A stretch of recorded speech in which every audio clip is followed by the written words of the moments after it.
Hello दोस्तों, कैसे हैं आप लोग। उम्मीद करता हूँ कोरोना पेंडेमिक में आप लोग अच्छे ही होंगे और ईश्वर आप लोग को अच्छा ही रखे। मैं रणधीर, मेरे चैनल का जैसा कि नाम आप जानते हैं, सेंगर वीरू 72।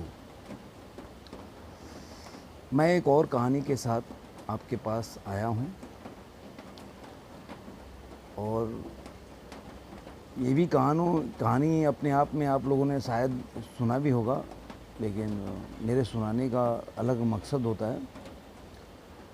तो उस सुनाने के पहले मैं आपसे चाहूँगा कि आप, जैसा कि मैं अक्सर कहता हूँ, कि आप मेरे चैनल को सब्सक्राइब करें और शेयर करें अपने दोस्तों के साथ। बेल आइकन दबाएं, जैसे कि जब भी मैं वीडियो बनाऊं तो आप लोगों को अगर अच्छा लगेगा तो वीडियो आपके पास आ जाएगा, उसकी इन्फॉर्मेशन मिल जाएगी। तो चलिए देर नहीं करते हुए हम कहानी शुरू करते हैं। एक बार क्या हुआ, बहुत पुराने ज़माने की बात है। एक गुरुकुल में कुछ 10 शिष्य रहते थे। उन्होंने वहाँ पे अपनी शिक्षा अर्जित की और वैसे काफ़ी शिष्य रहते थे, तो 10 उसमें से ऐसे शिष्य थे जो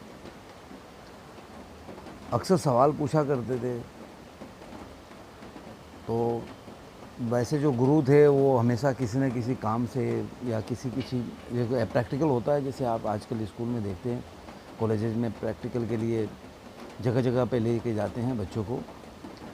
तो वैसे ही वो अपने टाइम पे गुरुजी जो थे वो अपने बच्चों को भेजते थे। तो उन्होंने 10 उनके जो शिष्य थे, काफ़ी सवाल पूछे थे, उनको उन्होंने एक टास्क दिया कि आज शाम को चले जाना, तुम बगल वाले गांव में है, वहाँ से एक दूसरे साधु हैं, उनके यहाँ से कुछ सामान है, वो लेके आना है तुम लोगों को, और 10 आदमी को जाना है, लेके आना है। और ध्यान रहे कि यार, क्योंकि बीच में नदी है उस दूसरे गांव में जाने के लिए, तो ऐसा नहीं हो कि कोई किसी को भूल जाए या कोई छूट जाए, ऐसा नहीं होना चाहिए। सब लोग अपने ध्यान से जाना, एक दूसरे का ख्याल रखना। और जाते समय मतलब आओ तो तुम 10 लोग मेरे पास आओ। 10 जो शिष्य थे वो स्टूडेंट होकर निकल गए। जैसा कि जानते हैं शाम का टाइम था, तो जब नदी वो पार कर रहे थे तो उन्होंने बोला, जे भाई सब लोग एक दूसरे का हाथ पकड़ लो, कि मतलब अपने लोगों को एकदम एक दूसरे का ध्यान रखना है और कोई छूट ना जाए, इसलिए हम लोग हाथ पकड़ेंगे तो ज़्यादा बेटर रहेगा। तो ये करते करते वो लोग नदी तो पार कर गए। नदी पार करने के बाद उन्होंने बोला, ये काम करते हैं, अपने एक दूसरे को काउंट कर लेते हैं, कि मतलब ये कंफर्म होना चाहिए कि मतलब हम लोग 10 लोग आप नदी पार कर चुके हैं। जब भी वो गिनते थे तो 1 2 3 4 ऐसे करके पूरे गिनते थे और उनको 9 ही दिखते थे। फिर दूसरा बंदा बोला कि अरे मैं गिनता हूँ, ऐसे वो फिर दूसरा गिना तो उसके बाद वो 9 ही आए। फिर तीसरा बोला, अरे यार हो गड़बड़ हो गया, लग रहा है एक आदमी तो बह गया पानी में या कहीं छूट गया, यार क्या हो गया। बहुत परेशान हो गए। जितनी बार उन्होंने काउंटिंग किया वो एक आदमी छूट जाता था। तो बगल में एक बैठा, वहाँ पे काफ़ी बुज़ुर्ग आदमी थे, तो उन्होंने देखा तो बोला कि अरे यार क्या हुआ, क्या समस्या आ गई, तुम लोग काफ़ी परेशान हो और आधे घंटे तो तुम लोग लगे हो।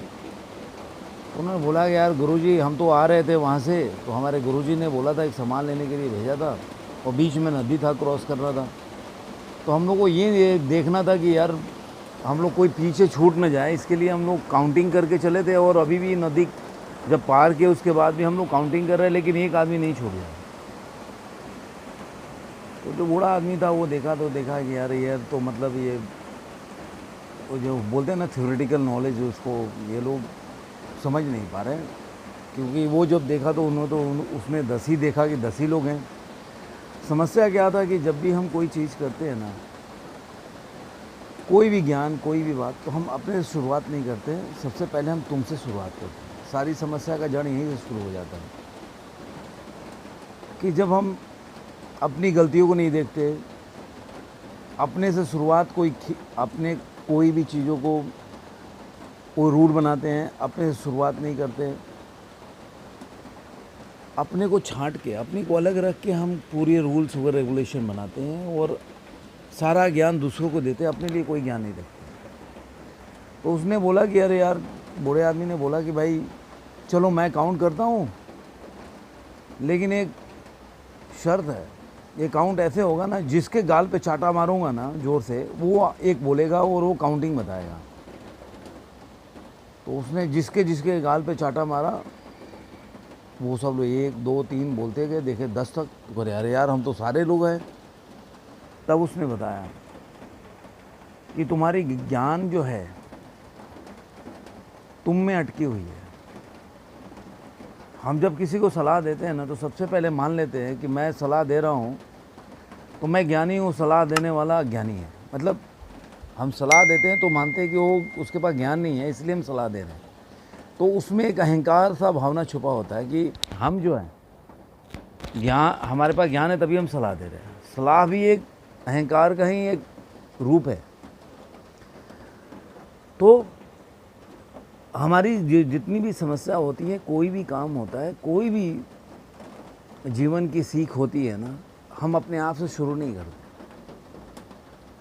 जब अपने आप से शुरू नहीं करते तो हम अपने आप को ठीक नहीं करते। जब अपनी गलतियों को नहीं देखेंगे तो अपनी गलतियों को ठीक नहीं करेंगे और उसको समझेंगे नहीं कि हमारी गलती क्या है, क्या परेशानी है, कैसे इन गलतियों को दूर करके हमें आगे बढ़ा जाए।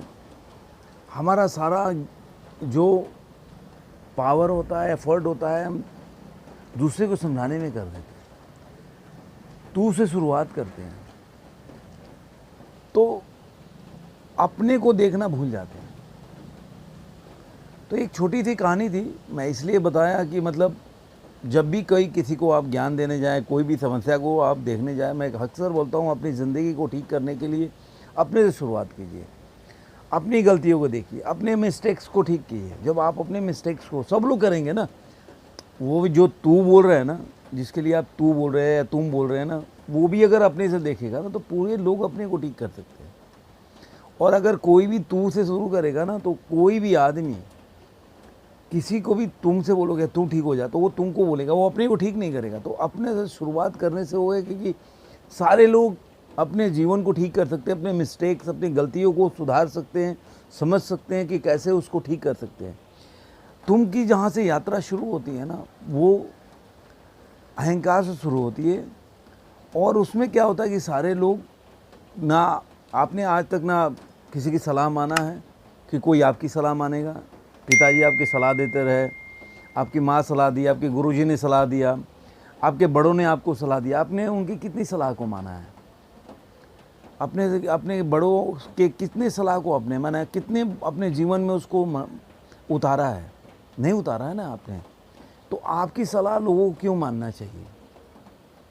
इसलिए आप अपने से शुरुआत कीजिए। सब लोग अपने से शुरुआत करेंगे तो सबकी ज़िंदगी सही हो जाएगी। और नहीं तो सही के यात्रा में, तो सही के राह में तो निकल सकते हैं ना। ये कहानी आप लोगों ने सुना होगा, बहुत लोगों ने सुना होगा। कि जो लोग नहीं सुने हैं उनके लिए तो नहीं है, जो सुन चुके हैं उनके लिए तो। मेरा उद्देश्य ये था कहानी के साथ आपको ये ज्ञान देना कि कोई भी गलती हो, कोई भी समस्या हो, अपने से शुरुआत करो। दूसरे को सलाह देने से पहले वो सलाह अपने पे अमल करो। यही मेरा उद्देश्य था। धन्यवाद दोस्तों। ये कहानी आपको कैसी लगी, इससे आपको क्या सबक मिला, क्या सीख मिला, ज़रूर मेरे को कमेंट में बताइएगा। अच्छा लगेगा तो अपने दोस्तों के साथ शेयर कीजिए, लाइक कीजिए, डिसलाइक कीजिए। अगेन धन्यवाद। Stay home, stay safe, mask पहनिए और खुश रहिए।